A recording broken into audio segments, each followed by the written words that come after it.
Okay, it's 9:30. Good morning, everyone. Welcome to the February virtual ETP meeting. And prior to the start, I'd like to turn it over to Tina for today's webinar instructions.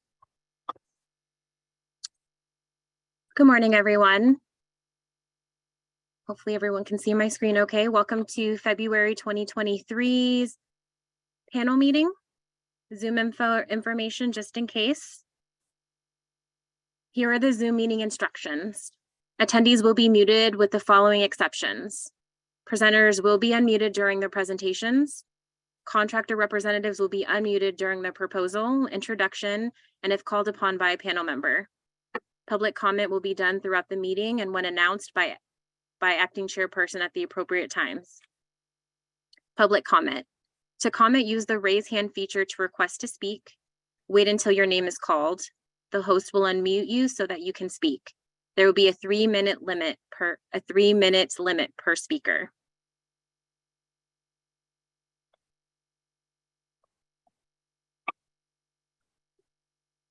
Okay, thank you, Tina.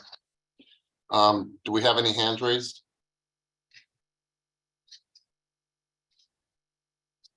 I do not see any hands raised at this time, Chairperson. Thank you. Okay, let's call this meeting to order. Can we get a roll call of panel members? Yes, Chairperson. Rick Smiles. Present. Gretchen Newsom. Present. Ernesto Morales. Madison Hall. Present. Douglas Tracy. Present. Arceli Campo Ramirez. Present. Thank you. Chairperson, there are 5 members present. There is a quorum. Also present, Reg Javier, Executive Director. Peter Cooper, Assistant Director. Jaime Gutierrez, Chief Deputy Director. Tara Armstrong, Deputy Director of Technical Branch, also CIO. And Michael Cable, Staff Attorney. Great, thank you, Tina. Okay, so are there any hands raised at this time? There are no hands raised at this time. Okay, great. The next item action would be to approve February panel meeting agenda. Motion to approve. Second. Thank you. There's a motion and a second to approve the February panel meeting agenda. All those in favor signify by saying aye. Aye. Aye. Aye. Opposed, nay. Ayes have it. Motion approved. The next action item is to approve the January panel meeting minutes. Did everybody have a chance to take a look at the minutes? Motion to approve. Second. Thank you. There's a motion and a second to approve the January panel meeting minutes. All those in favor signify by saying aye. Aye. Opposed, nay. Ayes have it. The panel meeting minutes are approved. Are there any hands raised? Any comments? No hands raised at this time, Chairperson. Great, thank you very much. The next action item will be the executive report, and first up will be Reg Javier, Executive Director. Thank you, Mr. Chair. Good morning, panel members, stakeholders, and staff. I'd like to also welcome the following managers who will be presenting the proposals to you later this morning. Kellen Hernandez, Diana Torres, Jana Lazarevich, and Phil Boyer. I don't have much in terms of updates this morning, so my report's going to be very, very brief. For today's panel meeting, you will see 13 proposals totaling approximately $4.4 million in funding requests. That includes 1 delegation order. Also on the panel, you'll notice that we have 2 amendments that we're asking for your approval on. We also have 2 presentations this morning. Ilya Lonitz will provide a presentation and action item amending the literacy guidelines. And our staff attorney, Mike Cable, will present an action item to approve and adopt a conflict of interest code. And lastly, as you all can see, Rick Smiles is our new acting chairperson for the panel. So welcome, Rick. Congrats. Rick will serve as the acting chairperson until such time that there is a new appointment to that post by the governor. First, I just have to say thanks, Rick, for being willing and to take on the role and stepping into the role following Jan's retirement last month. And that I have had conversations with the governor's office, and they are working as we speak, quite frankly, to get the appointments done to fill the 2 panel seats that were vacated last month due to Jan and Gloria having retired. We're hoping to see those appointments happen fairly soon in the next month or so. And as I said, Mr. Chairman, I don't have very much by way of updates, so that's it for me. Unless the panel has any questions for me in particular, I'd like to hand it over to Assistant Director Peter Cooper for his report. Thank you. Thanks, Reg, and congratulations, Rick. Good morning, everyone. So we're finally there. I'm excited to announce that we will be opening up our applications for both the Healthcare Workforce Advancement Fund and the Workforce Literacy Pilot Program starting this Monday. So February 27th, the application window will be 3 weeks. I want to commend staff for doing a lot of work, making sure that the word gets out there, that we're informing stakeholders and potential applicants. This has included 3 different informational webinars, which are posted on our website. So if you have a chance, I would suggest panel members go check out our website. It's a really good landing spot for those who are interested in applying for these innovative funds. You will be seeing these proposals come to you. We're looking at the June 9th, or some will probably come June 9th, some will probably come to the July 1st panel meetings. So that's when you'll see these new programs coming to you for consideration. So that's it for me. With that, I'll turn it over to Tara Armstrong, who's our Deputy Director for our technical branch, for her report. Thanks. Thank you, Peter. I'm also going to reiterate that we are going live on Monday. I do have a slide if you don't mind putting that up, Tina. So under our CALI program, we will be releasing the alternative funding for the HWAF and the literacy.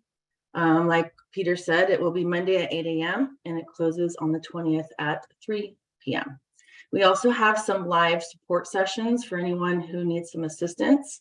We posted those on our website. And these are the sessions here, just to give you a heads up. They're starting on Monday and Tuesday and on the closing days as well.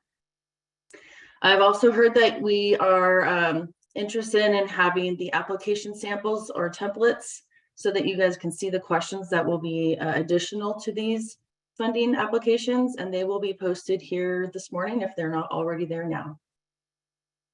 Some enhancements under the CALI program is that we've added some list views for our customers so they can see all active, all inactive, so they can sort by whichever applications they want to filter. And we've added a mailing address and a signatory information at registration and application areas to help with routing of the contracts and whom they go to expedite that process.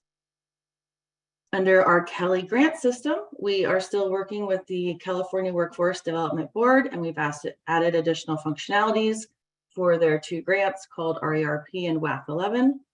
And lastly, under our enterprise support, we have completed our security incident and event response plan. A lot of effort and time went into that, and appreciate all the staff getting that going for us. And that's the end of my report. I think I'll pass it over to Jaime. Thank you, Kara. Good morning, panel members and stakeholders. I too would like to congratulate Chairperson Smiles on his appointment as interim chairperson. Thank you all once again for the opportunity to provide a summary of the Employment Training Panel's funding. Regarding the funding, as Director Javier stated, today's panel is a small panel for approximately $4.4 million. That does include 1 approved delegation order for $24,150. The delegation orders are proposals that are capped at $75,000 and approved under the delegation authority by the director on a continuous flow basis. For this state fiscal year, ETP has approved a total of 53 delegation orders. If all the proposals scheduled for this panel meeting are funded today, the panel will be approving 12 projects and 2 amendments. After today's panel meeting, the employment training panel will have approximately $32.9 million left in contracting capacity for this state fiscal year. Regarding the demand, we do have a total of 183 applicants in demand. 41 applications are currently with the regional offices. 21 applications are under review by the application and assessment unit. 121 applications have been submitted and pending review. The estimated value of the 183 applications is $47.8 million and breaks down as follows. $35.8 million in demand for single employer contracts, $5.7 million in demand for small business, $5.6 million in demand for multiple employer contracts, $649,680 in demand for apprenticeships, and 0 demand for critical proposals at this time. One note on the information above, while we are getting close to reaching our funding allocation capacities for most of the areas that I just mentioned, our demand for multiple employer contracts has been low, continues to be low, and we are actively doing outreach in order to increase that demand. So we encourage folks, MECs, MECs, multiple employer contractors to apply. Regarding allocations, we are currently within our allocations for state fiscal year 22-23. That is the final portion of my report, and I have one action item related to the consent calendar. However, there is a change to the consent calendar. Chairperson Smiles, tab 2, Franklin Ranch Pet Hospital, Inc. would like to make some changes to their proposal and has requested to be moved to a future panel.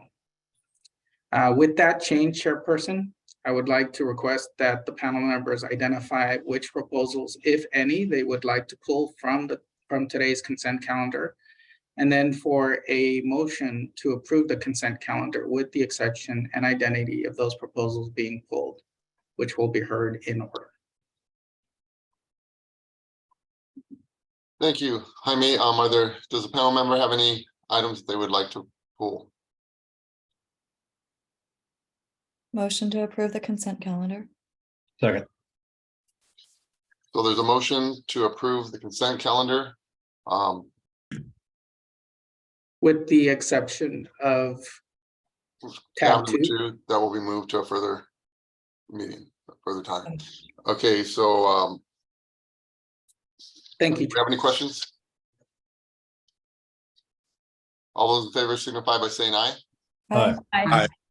Opposed, nay. Ayes have it. Motion carries. Thank you, Chairperson. Do we have any hands raised at this time? There are no hands raised at this time, Sir Chairperson. Okay, thank you. I believe next we have Michael Cable for executive report. Good morning, panel members. Mike Cable, staff attorney. I've got just a quick legislative report for you. Procedurally, the California legislature has started a new session.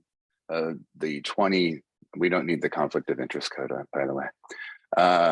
Procedurally, the California legislature has started a new session. It'll be the 23-24 session.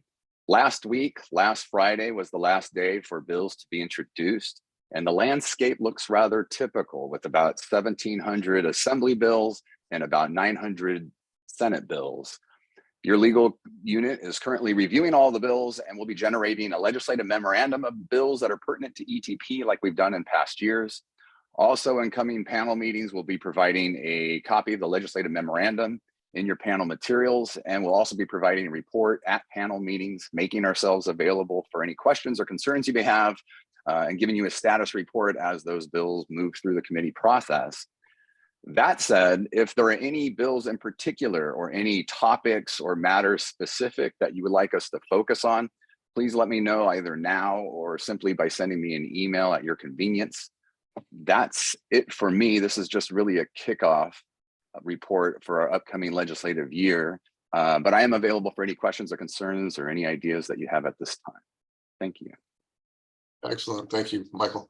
Does the panel have any questions on any of the executive report or any comments? Okay, great. So we will now move to the presentation and a potential action item for the amending the literacy guidelines. And I will call on Ilya to please give his presentation. Yeah, thank you, Chairman Smiles. So my name is Ilya Launitz. I'm the lead for the Workforce Literacy Pilot Program. And we're just asking for two small amendments to the guidelines to help us move forward without any delays to get the funding out this fiscal year, which is our goal. So if you could go ahead and go to page 2, I'll show the first one here. So if you direct your attention to the third paragraph of the overview, there is 2 words with a strike through in the, I believe it's the second sentence. So ETP will require, and then encourages is underlined there in bold. So what we're asking for here is to remove the words will require and change it to encourages. And this is for the applicants to participate in the information session. So in order for us to move forward with this in a timely manner, we wanted to ensure that no one gets left out if they were not able to make one of the information sessions. So that is item 1. And this second item is on page 4. If you look the second bullet and then the 4th sub-bullet down, under distance education hybrid learning. Again, there's a small change here to change the reimbursement rate from $19 to $23 an hour per trainee. And you can see the strike through in the 19 and then the add in the 23. This is again to ensure that we can not have any delays and get this funding out this fiscal year. So those are the 2 changes that we are hoping the panel can approve today at the panel meeting. We're at this point, we're asking for a motion to approve both of these guidelines changes. Thank you, Ilya. Does the panel have any comments or questions regarding the amending the literacy guidelines? I had Chairperson Smiles, I had expressed some concern of incentivizing like quote unquote kind of online gamification programs that aren't necessarily like tied to the actual learning, but I've spoken through my concerns and I'm in support of these changes today. So with that, I'd like to make a motion to approve as requested. I'll second that. Thank you. There's a motion and a second to approve amending the literacy guidelines as presented. All those in favor signify by saying aye. Aye. Aye. Opposed, nay. Ayes have it. Motion carries. Thank you very much. Thank you, Leah. Okay, the next item is to approve and adopt the conflict of interest code for the employment training panel. I'd like to turn it over to Michael Cable. Back again, panel members. Mike Cable, your staff attorney. And just for the record too, I see that Ernesto Morales, panel member, has joined us. So we have that round on the record. Welcome, Ernesto. Thank you. So good morning. This is actually just a quick housekeeping action item for you.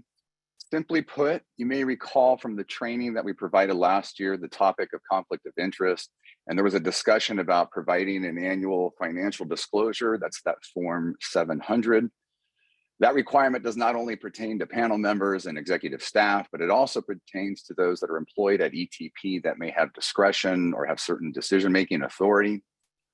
Well, as explained at that time, the Political Reform Act mandates that each state agency adopt a conflict of interest code that essentially identifies all such designated positions and assigns a level of disclosure, a disclosure category, as to what level of financial disclosure is required when someone is completing their 700 form.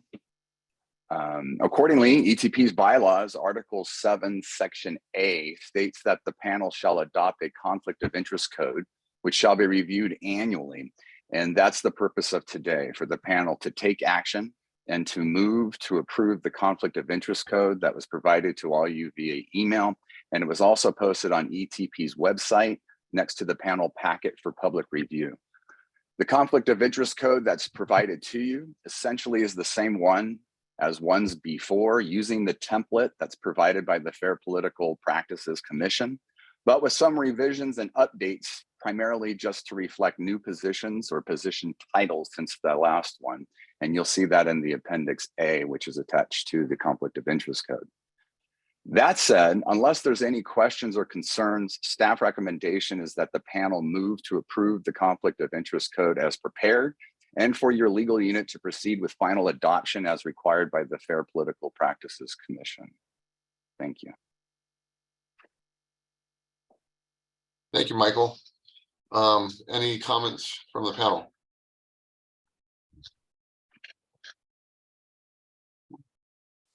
Can we get a motion? Motion to approve. Second. Okay, thank you. We have a motion and a second, and can we see if there are any comments from the public? There are no hands raised at this time, Sir Chairperson. Thank you, Tina. Okay, so there's a motion and a second on the table to adopt and approve the conflict of interest code for the employment training panel. All those in favor signify by saying aye. Aye. Aye. Opposed, nay. Ayes have it, motion carries. Thank you, panel members. Okay, so the next item is the proposals. Good morning, panel members. I'll be presenting the proposal developed in the North Hollywood Regional Office today. If you will please turn to tab number 4. Seacon Engineering, Inc. This will be Seacon Engineering's second ETP contract and the second in the last 5 years. Seacon Engineering is requesting $316,480 in total ETP funding. They plan to train a total of 320 retrainees over 2 job numbers. Seacon Engineering's headquarters is in Van Nuys, California, with additional facilities in Canoga Park and Chatsworth, with all locations within Los Angeles County. This training project will place a heavy emphasis on cross-functional training to provide their workforce with the ability to perform tasks across multiple disciplines within the organization. In addition, Seacon Engineering continues to invest in manufacturing equipment, which will necessitate the need for manufacturing skills training focused on assembly procedures, manufacturing procedures, soldering techniques. Seacon Engineering's prior project earned $109,440, which was 100% of their awarded funding amount. Here today, representing Seacon Engineering and ready to address questions from the panel is Dara Kolahi, Vice President of Operations, and Yursi Lopez, Administrative Assistant Training.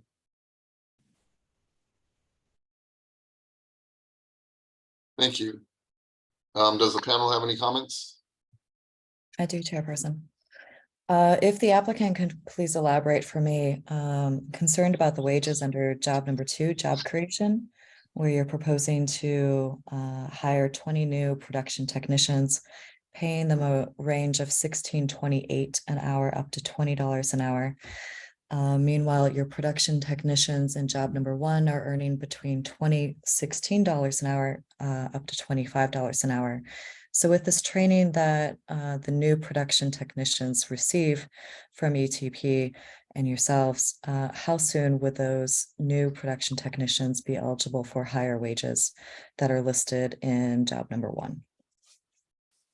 So I suppose the question is, I don't know how to turn on my video, but I suppose the question was, yeah, how fast will they be able to get to the $20 mark? And we'll give them a raise every, there we go.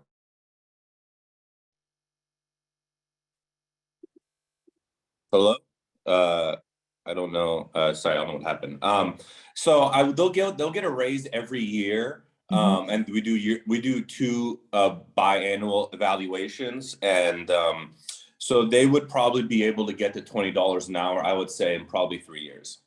In 3 years. Mhm. Oh. It's a really long time to reach. It's now like a living wage. So for the production. Maybe faster, but Yeah. But it's probably like a $1.50 a year. Mhm. Yeah. More than that, it would devastate us. Because once again, our competition is not California. Our competition is Puerto Rico, Alabama, Kentucky for aerospace. All our customers say we're too expensive all the time. Every time we tell them the wage raises, they tell us maybe we should just take our work elsewhere. And so that's where we stand. That's the hard rock, and in between a hard rock and a hard place, or whatever that phrase is. That's where we're at. So the 153 production technicians that are already earning between $16 an hour up to $28 an hour. How long have they been under the employment to earn that? It took them 3 years. I think a lot of them have been here for over 8 years. We have a lot of people that are here between 8 to 20 years. Mhm. Yeah. No, I just I struggle with contemplating somebody taking 3 years to earn $20 an hour and receiving this kind of training. So Chairperson Smiles, I rest my questions. Dara, I have a quick question. So you said that the reviews are biannually. Is there potential for them to get an increase before that year mark? Yes, there is. Great question. So we have ladders of progression. So although we say, let's say there's production technician 1 to production technician 4. Let's say they're at production technician 1, right? And they have 2 evaluations every 6 months. If the first 6 months they get promoted to PT2 or like production technician 2 or 3, we immediately take them up to that level. So there are people that have gone from quality control technician 1 to quality control technician 3 in a matter of a year, and they would be promoted probably $4 in that time. So we have pay progressions for each ladder, and as they go up, if they're not in that pay bracket, we immediately bump them up to the next pay bracket. So in theory, they could get 2 raises a year. That is possible, yes. Okay. Does the panel have any other questions? So I guess I have one question, Rick. So they could get 2 raises a year. Is that likely? I mean, does that typically happen? It's one of with QC it has, with production less so. But it's one of those things that, let's say once you get bumped up to PT4 or QC3, right? Once you get bumped up to the higher levels that some people go through very quickly, not all, but some, like they're at the top of the bracket already. And then for them, it's just getting to the top of that pay bracket. If that makes sense to you. I understand what you're saying, but it doesn't make sense to me. I have to echo what Gretchen had said earlier, that 3 years to potentially get your way up into anywhere even close to a livable wage here in California. That's tough to see that kind of struggle. Okay. I mean, it's tough just to struggle to survive in California. And we're trying to do our best to stay in California. Would you be willing to move the wages of job number 2, job creation, those 20 individuals up to 18 an hour to $20 an hour? Immediately? When you hire them, yes. Probably not, no.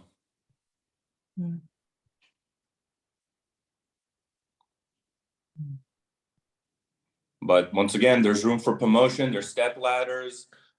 We make everything clear. We don't gatekeep in terms of people progressing and making more money. So, I mean, the post-retention wage is supposed to be $18.78 an hour, and you're using $2.50 to reach that wage for their healthcare benefits. Mhm. So what kind of healthcare benefits are they being provided with that $2.50 an hour? Health, dental, 401k, vacation, PTO, everything. Everything that, you know, outside of what maybe Silicon Valley provides with massages and stuff. You know, but I think, yeah, all the 401k, dental, vacation, PTO, sick, all of that stuff we give. Mhm. And we're very lenient with our people. We have a, you know, I don't know if you guys see our retention rate is 3 times better than the industry average. You know, we've gone to our customers and told them what our retention rate is, and most of them, and I'm talking Blue Origin, SpaceX, Raytheon, Boeing, Lockheed, all have told us theirs is way higher than ours. Mhm. We Dara, have a what good do you family see- culture when we have people that stay here for a long time. And we have people that left for other companies and have come back to us. And I hope that's a show of strength of what our culture is. Normally that would carry a lot of weight, but Dara, what we see on your application is that you have a turnover rate of 16%. Right. Which is pretty high for us. So, I mean, during COVID times for the aerospace average, the aerospace was a lot higher than that. And this was COVID times. I don't know. Yeah, it was carousel everywhere, and ours was better than everyone else's when it comes to our customers. Thank you, Dara. We really would encourage, you know, hopefully that you listen and hear what we're saying, and hopefully those biannual reviews would help encourage you to you know, help boost them up as quickly as possible, obviously. I mean, of course, we want to pay our people as much as possible. But once again, you know, our competition is not in California. Our competition is in other states and other countries, and we're trying our best to pay our people as much as possible, while at the same time ensuring that our customers want to continue working in California manufacturing and not other places. Gotcha. Thank you. I see, Kellen, you have your hand raised. Yes, thank you, Chairperson Smiles. I just wanted to ask if Dara could clarify for the panel, the $2.50 of health benefits is focused in on the medical, dental, and vision. Is that correct? That is correct. Yes, that is Okay. correct. Thank you. That was my. I believe you also identified that was 401 too, correct? Correct. Yes. Yes. So $2.50 an hour, and that's all the benefits combined into one? Sorry, is that a question for me? Yes, sir. Yes. Yeah. So Dara, one thing to keep in mind is part of ETP's regulations to include the value of health benefits is the focus in on just the medical, dental, and vision. So anything other benefit related cannot be counted towards that total value. So got it. Oh, I didn't know that. Yeah, I didn't know that. Sorry. Yeah, I mean, then you can just, yeah, I mean, we do all of that for our people. But in terms of the 250, I understand when you say it's only for certain aspects of that. Okay, sure. Totally comply with that. I understand. Okay, thank you. Are there any other questions from the panel? just for staff, this is a repeat contractor, so when they come back around the next time, and Dara, this would be good for you to kind of keep in mind. I would be asking about those 20 new employees and what their circumstances are when you come back too. Okay, I understand. About how they're progressing with their wages and what their quality of life is. Thank you. In 2 years' time is, I suppose, when the contract ends to renew it. Is that what you're saying? Perfect opportunity to talk more about the quality of life of your workers and what this contract has done for them. Great, thank you. Okay, panel, do we have a motion to approve?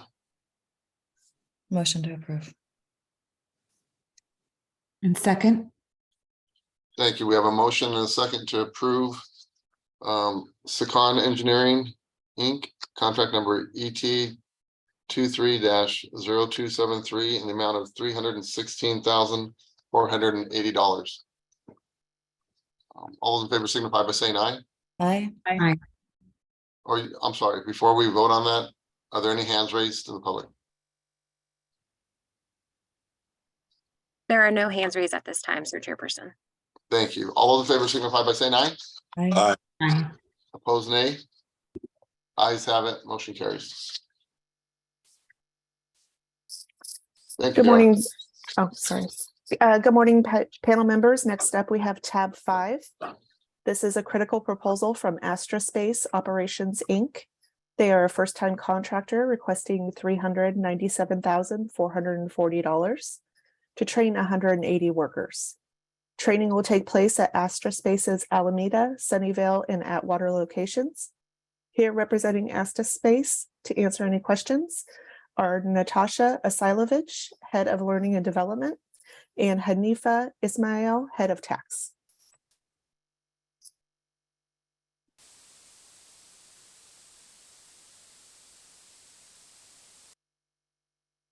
Are there any questions from the panel?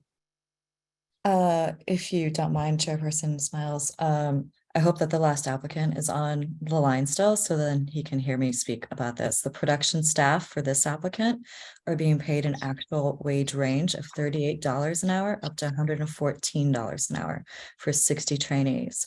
Your engineers are being paid $59.50 up to $95.50 an hour. Thank you for these high wages. Love to see this project move forward, especially as a critical proposal. Thank you, Gretchen. Any other comments? Yeah, I'd like to see these new contractors come out and companies come out to try to take part in this application and some of this training fund. So this is great to see. Do we have a motion?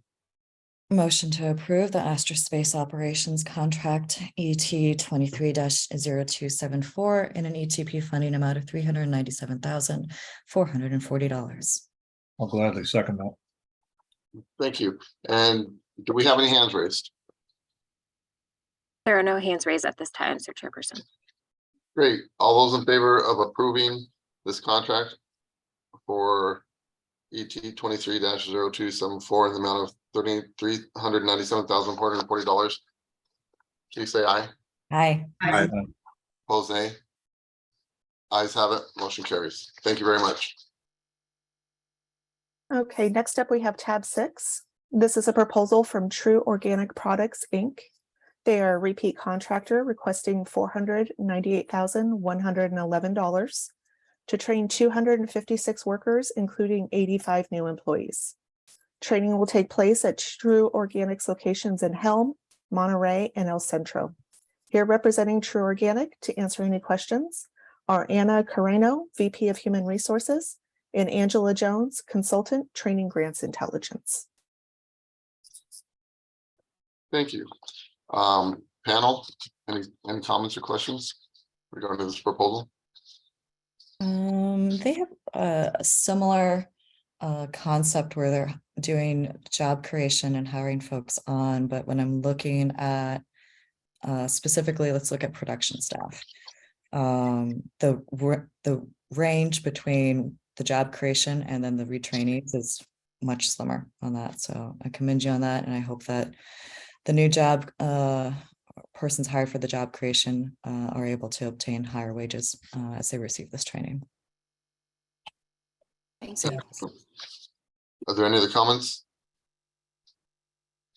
I would just like to ask if the company is prepared. This is a pretty large jump and increase in funding. Do they have guidance to make sure that they meet that large goal? Hi, I'm sorry, this is Anna. Can you repeat the last part? Yeah, hi, Anna. I just wanted them, they're kind of doubling their amount, their ETP amount. And I just wanted to ask them if they are sure that they have in place the management to be able to make sure that they're successful with that large of an increase.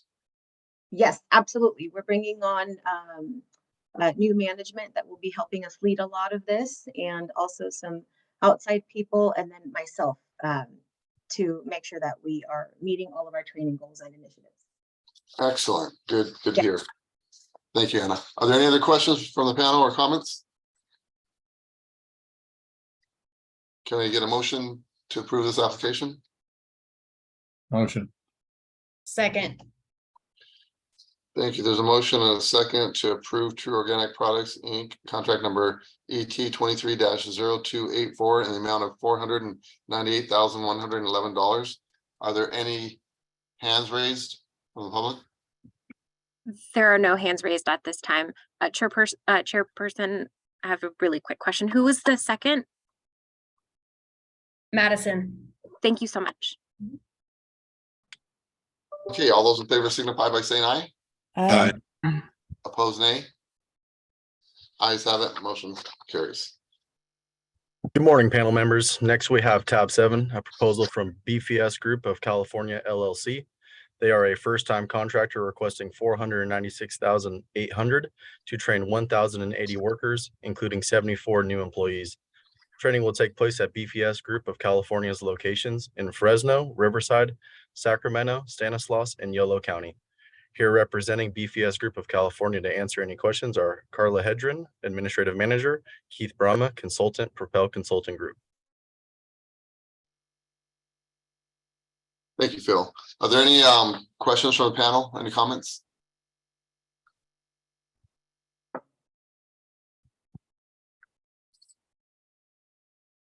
Can I get a motion to approve? Motion. Second, to approve BFS Group of California in an amount of $496,800. Thank you, Gretchen. You're welcome, Ernesto. Excellent, thank you. So there's a motion and a second. Are there any hands raised? There are no hands raised at this time, Sir Chairperson. Okay, so we will go ahead and vote to approve the funding for BFS Group of California LLC and the amount of $496,800. All those in favor signify by saying aye. Aye. Aye. Opposed, nay. Ayes have it, motion carries. Thank you. Alrighty, thank you. Next, we have tab 8, a proposal from California Imaging Institute, LLC. They are a repeat contractor requesting $294,975 to train 243 workers, including 45 new employees. Training will take place at California Imaging Institute's 4 locations in Fresno County. Here representing California Imaging Institute to answer any questions is Patty Trudreau, Training Manager. Thank you. Do we have any comments from the panel? Chairperson Smiles, if I may. So there's 2 wage modifications that are being requested of us today. If you look at page 4 and 5 of their proposals, quote, for trainees employed in a priority industry, the panel may modify the SET minimum wage of up to 25% below the statewide average hourly wage. So from $41.20 down to $30.90. And then it continues on. In addition, trainees under job numbers 1 and 2 work in high unemployment areas or region with unemployment exceeding the state average by at least 25%. The company's locations in Fresno County or in Ahua. For these trainees, the panel may modify the ETP minimum wage of up to 25% if post-retention wages exceed the state of training wages. And CII is requesting a wage modification from $90 an hour down to $17 an hour. So these are 2 wage modifications that when compounded together, you're going from $41.20 an hour, great high wage that supports many families, now down all the way to $17 an hour for lower wage occupations. And I'd like the applicant to elaborate as to how they're proposing to raise the wages of these workers when they're receiving this ETP funding. Just keep in mind that you're asking for 2 wage modifications. And then you also stated above in your proposal that CII is projecting a 5% increase in revenue over the next 2 years. I'd certainly like to see those workers be a part of that increase in your business for them to also get some of that benefit. So if you could speak to those concerns, please. Hi, this is Patty. Can you hear me? Yes, hi Patty. Okay. Yeah, so most of those smaller wages are really for the new hires that we've had. They have seen a huge turnover with the population here, especially after COVID. So it's been a huge challenge for them. The difference of especially for the billing department, they have now put them all remote. So the attraction for most of them right there is when they first start out the 1650 to 17 is that they are actually not coming into the office. They're 100% remote, with the exception of, I think once a meeting, they have meetings that are in-house, and that's only, again, a selected few. Then they train on them, and the part of this ETP is so they can actually train to the next level, especially when it comes to the billing side, learning codes, getting more familiar with coding and stuff like that. The other side of the business, which is actually the radiology side, they are actually increasing every 6 months. So they might start at 17, and then within 6 months to 120 days to 6 months, they are already proposing a next step, meaning where do they want to go with that? Do they want to go to school? So they're supporting kids going to school because it's mainly a younger group. Do they want to become a coder, a biller?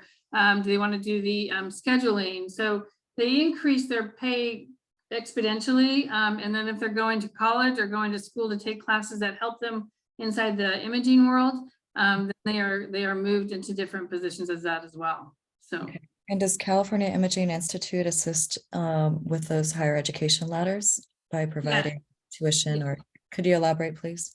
I'm sorry, make sure I understand. So are you saying, do we increase their pay by when they go to college? Okay. Yes, well, clearly you would, because they've retained a new skill set and a new certification. But no, do you incentivize those workers to pursue higher education by providing any tuition or scholarships, or anything of that nature? They do have scholarships that are funded, especially through the hospital that they actually partner with. So there is that. And the reimbursement, I'm not quite sure. I know that was something that they're trying to include, as well as the billing side. So I'm not sure if that was approved yet, but that has been on the table. Thank you. It's really to keep the employees, because it's been a struggle with the minimum wage. Yes, just generally want to be paid more.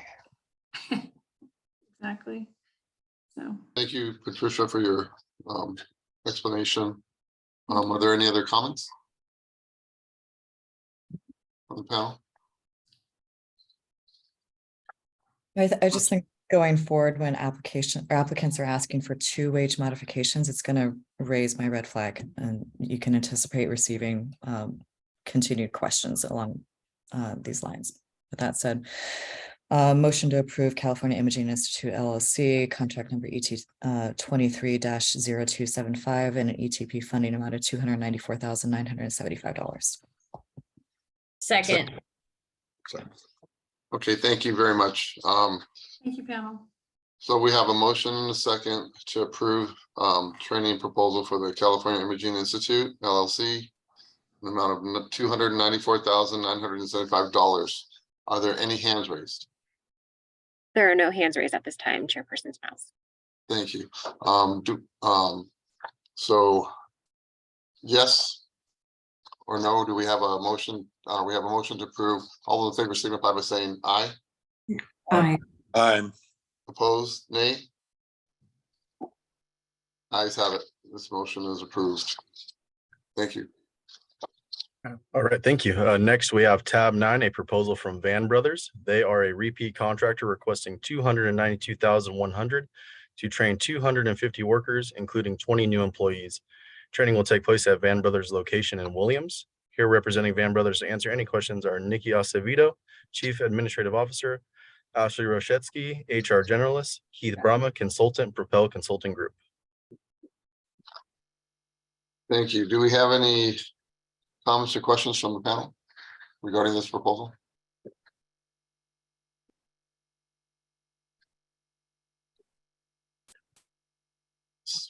Seeing none, do we have a motion to approve? Make the motion. Second.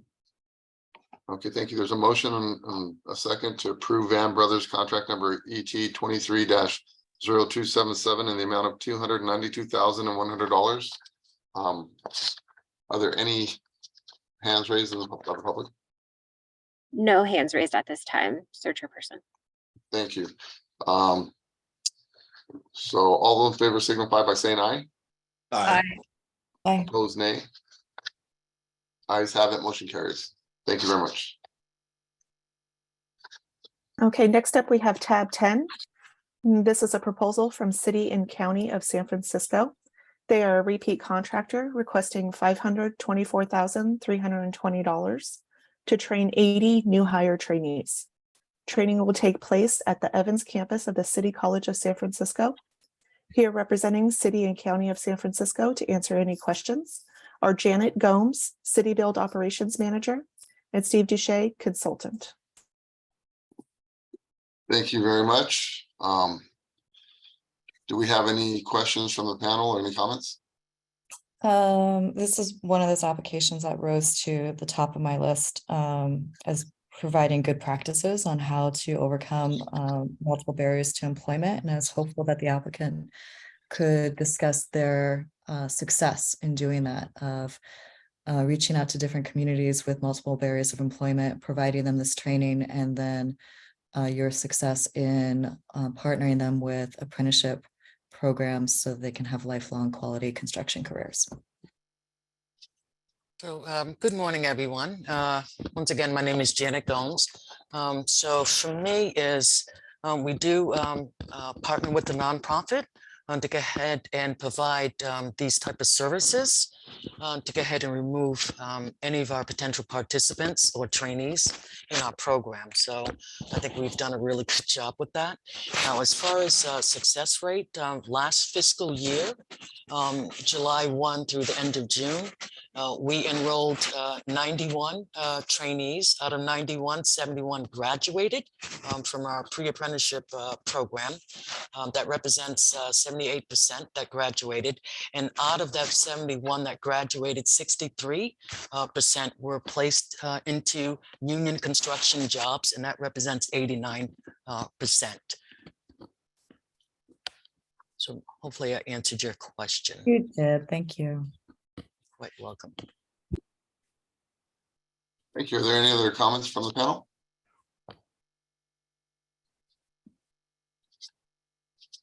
Motion to approve the City and County of San Francisco contract ET 23-0282 and an ETP funding amount of $524,320. Second. Excellent, thank you. There's a motion and a second to approve the City and County of San Francisco application amount of $524,320. Are there any hands raised from the public or any comments? There are no hands raised at this time. Okay, all those in favor signify by saying aye. Aye. Aye. Aye. Opposed, nay. Ayes have it, motion carries. Thank you very much. Okay, next up, we have tab 11. This is a proposal from Opportunity Junction, Inc.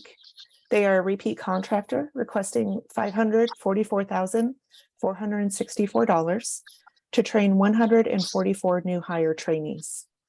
Training will take place at Opportunity Junction's Antioch facility. Here representing Opportunity Junction to answer any questions are Alyssa Friedman, President and CEO, and Rosa Hernandez, Consultant, Hernandez Consulting. Good morning, everybody. Good morning. Are there any questions or comments from the panel regarding this proposal? Chairperson, if I may, welcome back. So what was not clear to me in the review of your application? One, gold star for all the certifications that you provide to your trainees. I love that they are getting trained and then receiving certifications on Microsoft Office, Word, Excel, PowerPoint, Access, Outlook, and the CNA certification. So I applaud you on that regard. I did take a look at your website and I wasn't clear though as to how much of the ETP funded curriculum is embedded into the 12-week program. So I took a look specifically at your 12-week program for the admin trainees, and your website noted that there's a total cost of tuition and fees for that course that's $4,500. However, quote, Opportunity Junction identifies funding sources to cover this cost so that none of these costs are passed to those enrolled in the training program. So with that said, of the ETP funding for the trainees, how far does that get them through the program? So we actually have braided funding from other government contracts like CDBG's community services block grant, as well as foundation support. We usually don't think of it as just being the training, because the program really consists of the 12 weeks of training followed by up to 4 months of paid work experience with continued career skills, as well as extensive alumni advancement services that where we reach out for at least 18 months for follow-up, but offer those services on a continuing basis to our participants. So the 4,500 was a number that we placed as a tuition for purposes of the ETPL, and the Bureau of Private Post-Secondary Education does not cover anything close to the costs of the entire program, which capitated by enrollee are a little over $20,000. So when I saw the question, and my estimate was that the ETP funds will cover approximately 17% of the total cost of the program. I could go back and try to separate out the 12 weeks of training, though, if you'd like. Okay, no, that won't be necessary, but out of curiosity, this is a question I just thought of, so it's a little bit on the fly. But if an ETP funded trainee joins your program, they receive the ETP 17% of the program they're working themselves through, and then they drop for whatever reason, are they on the hook for the remaining cost? No. We do not charge any participant in our program any amount of money for costs or tuition or anything. We always qualify people as being low income, and the vast majority qualify as extremely low income, and so we will fill that in with foundation funding, unrestricted funding. We actually have a substantial amount of unrestricted funding that goes toward that program. Probably about 30% of the program cost comes from unrestricted donations and grants. So no, we never charge. Okay. Yeah. Thank you. Yeah. Big thank you. Yeah. Thank you, Alyssa. Yeah. I just wanted to add that you're coming for quite a bit more money this time, and just wanted to kind of ask the same question. Are you guys in good position to be able to meet that? I think so, Rick. Yeah. So we just brought the CNA training to Antioch in July 2021, and that has now been running 3 cohorts a year smoothly with 15 enrollments. The administrative careers training program had pivoted to online during the pandemic, and we had trouble with that. It was difficult to provide the level of support services that we normally do, and even to note when people were having mental health problems and needed that support. We came back fully in person in May of last year, and we are feeling much better about our ability to enroll and graduate our trainees now that we're back in person. Excellent. We wish you the best, of course. Are there any other comments or questions from the panel? Motion to approve Opportunity Junction Inc. contract number ET 23-0281 and an ETP funding amount of $544,464.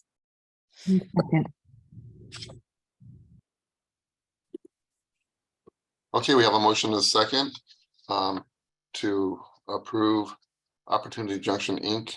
in the amount of $544,464. Are there any hands raised from the public? There are no hands raised at this time, Chairperson. Okay, all those in favor signify by saying aye. Aye. Aye. Opposed? Motion carries. Thank you very much. Thank you. Tab 12 is a proposal from California Workforce Association. They have been pulled from this panel and will attend a future meeting. Thank you.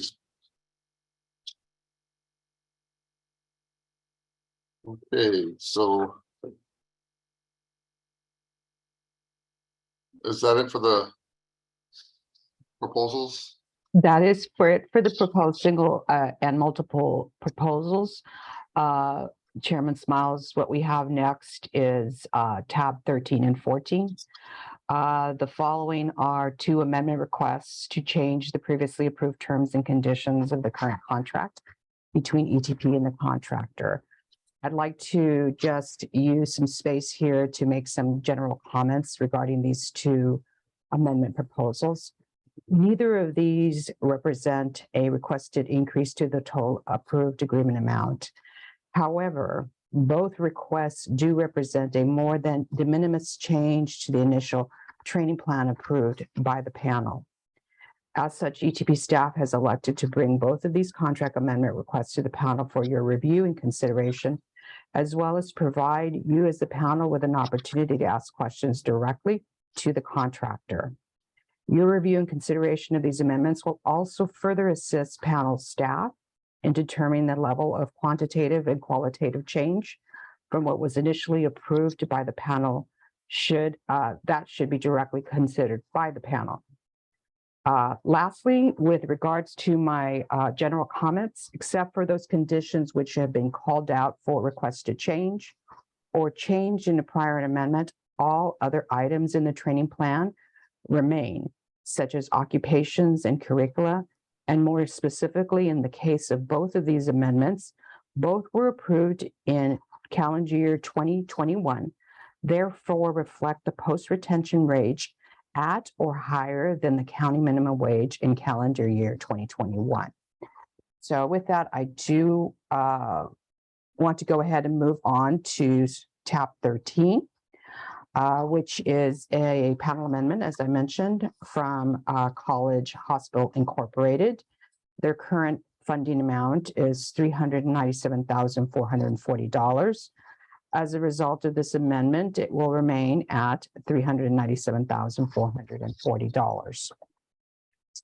As I mentioned in my general comments in page 2 of 4, under tab 13, this does reflect the wages at the time that the proposal was approved in 2021. Although the terms and conditions will remain with regards to the wages, hospital representatives here can also provide updates to as what have been the placement wages thus far, now that they've gotten into the training and the placement of these trainees and where they are actually in 2023 now. With regards to the amendment details outlined in page 3 of 4 of your memorandum, after the approval of this contract, there were some significant changes in the workforce, whereas, as we all know, there was some exodus of incumbent healthcare workers, requiring the need for this hospital to bring in a significant higher than planned number of new employees. The aforementioned changes resulted in the shift in the job number 1 incumbent workers to job number 2 job creation, which are the newly hired workers. The quantitative change is 129 less planned trainees for job 1 and 129 more planned trainees for job 2 job creation. Although the number of planned incumbent workers has decreased, there is basically an increased investment in ETP funding on newly hired workers. This request moves 30% of the total contract amount between the existing job numbers in order to address current job creation hiring needs, resulting in no change to the approved funding amount, as I mentioned. In addition, the hospital is requesting to shift the term date by 70 days forward. In other words, the beginning and the end term date forward. And this is because it took a little longer than expected to get this training plan moving. Hospital representatives here are Holly McKittrick from College Hospital and Bill Sachs from National Training, who can answer any questions that you may have. Thank you, Diana. Are there any questions from the panel regarding this amendment? Since Diana queued it up so well and wonderfully, if the applicant can please elaborate on where the wages are for the workers and how their quality of life has been increased or bettered from where they were hired a few years ago to where they are now, that would be great. Hi, yes, good morning. This is Holly McKittrick from College Hospital. Yes, we have been able to, as Diana mentioned, when we put this proposal together, was a couple years ago, so we have increased it now up to $16 is the starting for administrative or technical staff, and that's really, we barely have anybody at that rate coming in because it's determined upon experience and so forth. And then we were able to give raises to our current other staff as well the last 2 years. Great, thank you. Excellent, thank you. Are there any other questions from the panel?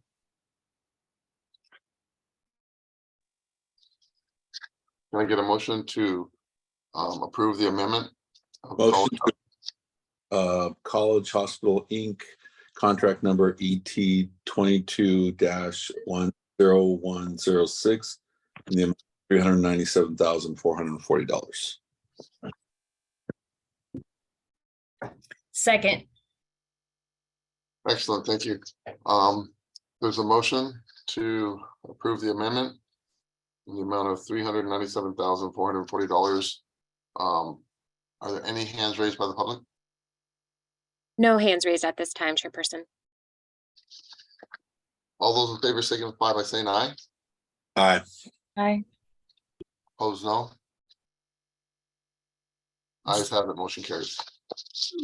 Thank you. Okay, great. Thank you, Chairman Smiles. Next, we do have tab 14 and amendment, and that is from Butte Glen Community College District. I do want to point out, as noted there on the very top of your page 106 of the memorandum, this contract is funded through the California Community College funds. Those were alternative funds that we dispersed back in December of 2021. The agreement amount that was approved at that time was $1,511,053. As a result of the changes to the training plan requested, there's actually only going to be a decrease of $54. Likewise, the way I mentioned with College Hospital and in my opening remarks, page 206 does reflect the training plan that was approved in December of 2021, inclusive of those 2021 calendar year wages. And just like College Hospital, Butte College is here and can provide the panel perhaps with some more updated wages with where people are now and where they're going to be placed. With regards to the specifics of this amendment, starting with jobs 1 and 2, they are actually cumulatively going to be increasing the number of planned trainees, but at the same time decreasing the number of average number of training hours to reflect what is really now necessary with regards to training for these particular trainees that they are servicing. With regards to jobs 3 and 4, job 3 will be increasing by a weighted average of 137 hours and decreasing bodies by about 67.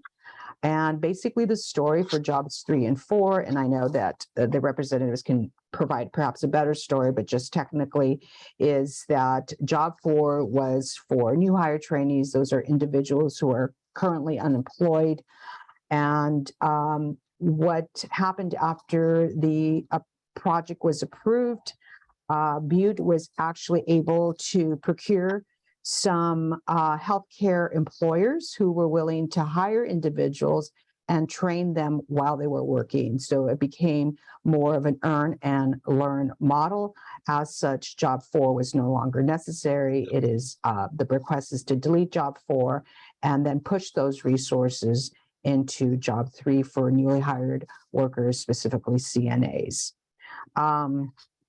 And all in all, what happens as a result of this is it does move about 50% of the funds around, with, like I mentioned, only a decrease of about $50. However, it does result in an increase of an additional 631 trainees who will benefit from the ETP training fund. Here to answer any questions that the panel may have is Annie Rafferty and Elstar Ruffton. Thank you, Diana. Are there any comments or questions from the panel regarding this amendment proposal? So so it popped up, so I took another look at the listed occupation titles, and it included was CEO and vice president. Are those still being provided training for? We don't typically. Thanks. prioritize Yeah, this Yeah. is Annie Rafferty with Butte College. Thanks for the question, Gretchen. Those, as we know with the CCCF funds, as we looked at our nonprofits and who we've trained in the past from those types of organizations when this proposal was brought forth, some of those CEOs are often executive directors or directors from nonprofits that would be included in this type of funding. So we included it as an opportunity when we created the proposal back in the December 2021 time period. But the actual is that we do not have any that will be billed as part of this project. And we have one nonprofit CEO from a hospital that participates in the training, but as we all know, we would not be billing that individual as part of the project. But the key thing is that the CCCF funds included a different population that we were considering when this proposal was developed. Got it. Thank you, Annie. You bet. Thank you. Thank you, Annie. Are there any other comments or questions from the panel?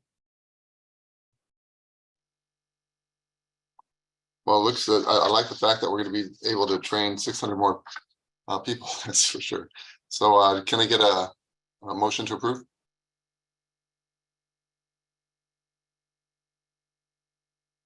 Motion to approve the California Community College Funds amendment proposal number 2 for contract ET 22-0199.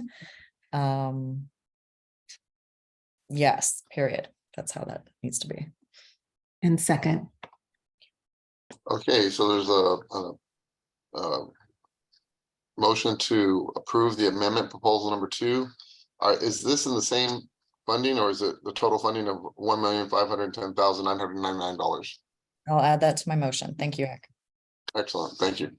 That being said, are there any comments or hands raised from the public? No, just, Sorry. no, this is Annie Rafferty. I just wanted to say thank you. Appreciate the opportunity.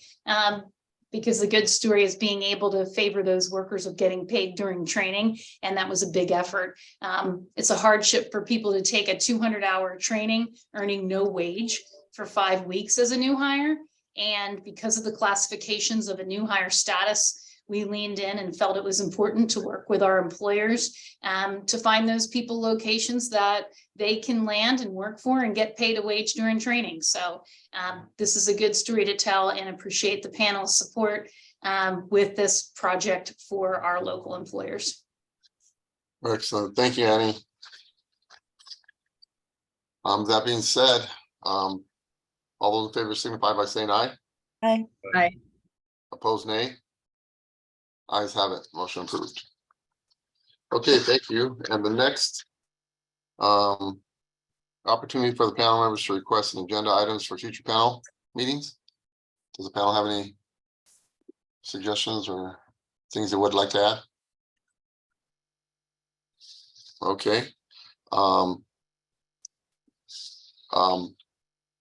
The next would be public comment. Is there any public comments at this time? I do have a few hands raised. Larry Mandel, you should be able to speak. Thank you. Earlier in the presentation today, we heard that there are 181 proposals that are in-house between Sacramento and field offices, but only 13 are coming to the panel today, or only 13 came to the panel today. So the question comes, with all these in-house, why are we only seeing 13 today? Second question becomes, we've got a new project that is starting applications next Monday, but we've already had a commitment that they're going to be put ahead of other programs so they can be heard at the June and July panel meeting. So my question is, the second question is, how far back is it pushing the projects that have been in house for 6 or 8 months in order to get these other projects out? And why do they deserve priority over companies that have been waiting for an extended period of time to get approval? Thank you. Who on staff would like to answer that? Yes, thank you, Chairperson. This is Jaime Gutierrez.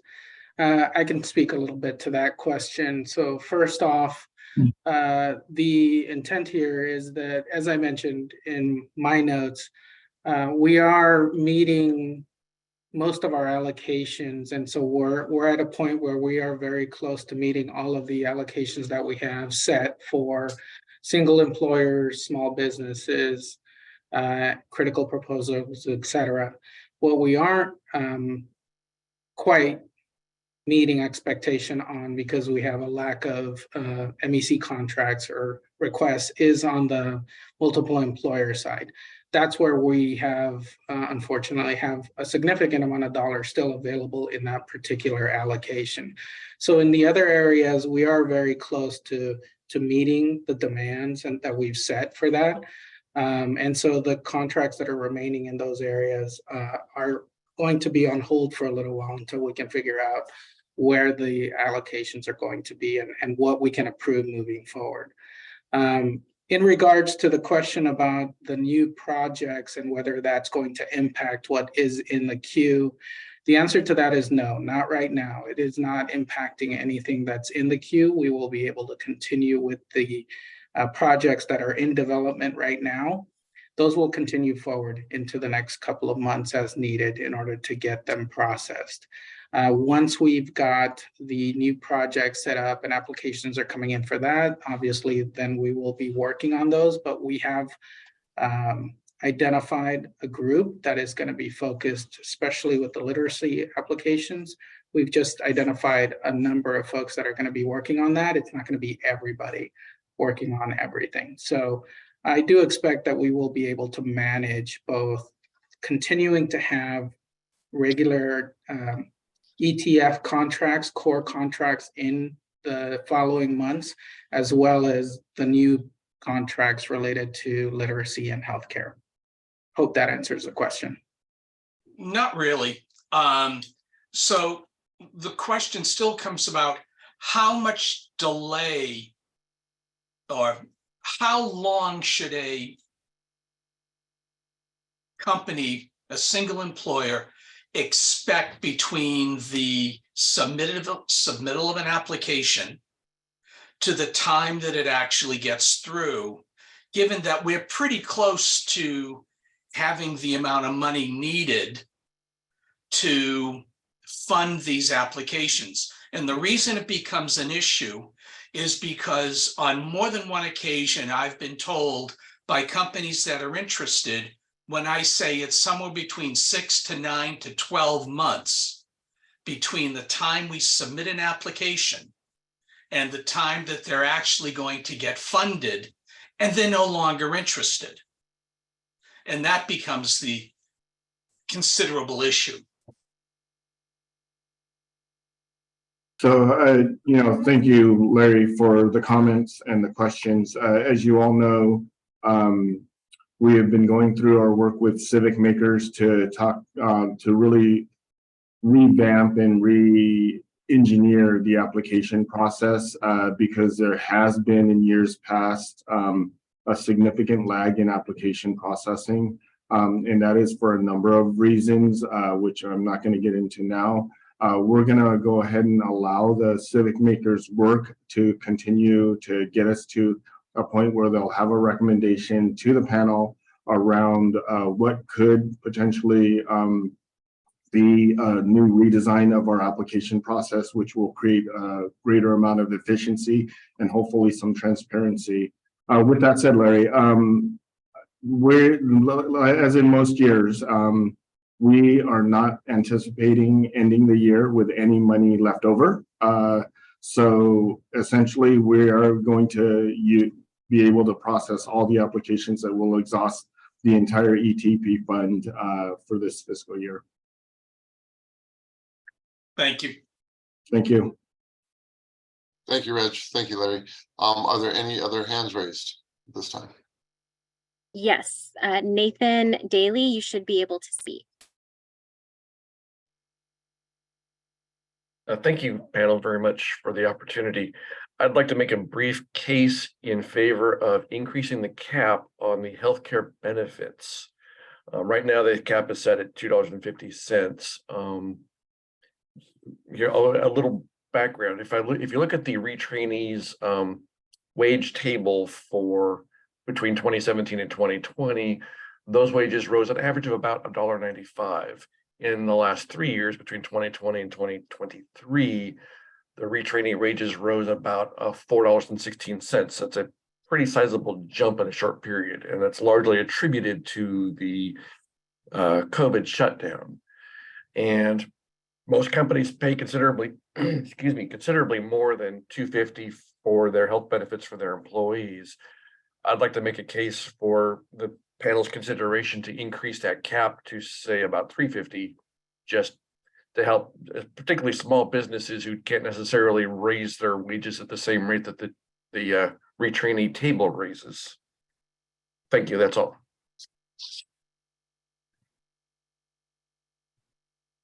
Thank you for your comments, Nathan.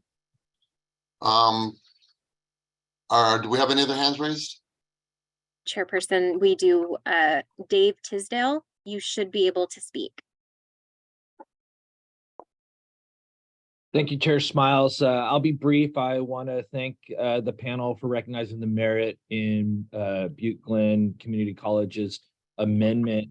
And I wanted to suggest that we relook at the process of moving funds between job numbers for MECs. It's very hard to know 18 months in advance exactly what the uptake in certain categories are. And I think we all agree that certain moves can be stipulated as being beneficial. If you're moving money from non-priority to priority or from set to job creation, that should be one that doesn't need panel approval, but is supported as a matter of policy. And that really coming back to panel, if it's a significant downgrade in what the initial proposal was. So that would be my suggestion. Thank you. Well, thank you for your comment, Dave. Are there any other hands raised? My apologies. Larry Mandel, you still have your hand raised. Did you have another comment? Thank you. Chairperson, there are no more hands raised at this time. Chairman, before you close, I just wanted to make a quick comment. It's just sort of off the cuff, but on an earlier item, I heard that Steve Boucher was on the line. representing a contractor. And I just want to say publicly that it's good to hear his name, given the year that he's had this past year. Absolutely. Thank you. Thank you, Reg. It's nice to see his name on there. Absolutely. So with that being said, do we have a motion to adjourn? Motion. So moved. Second.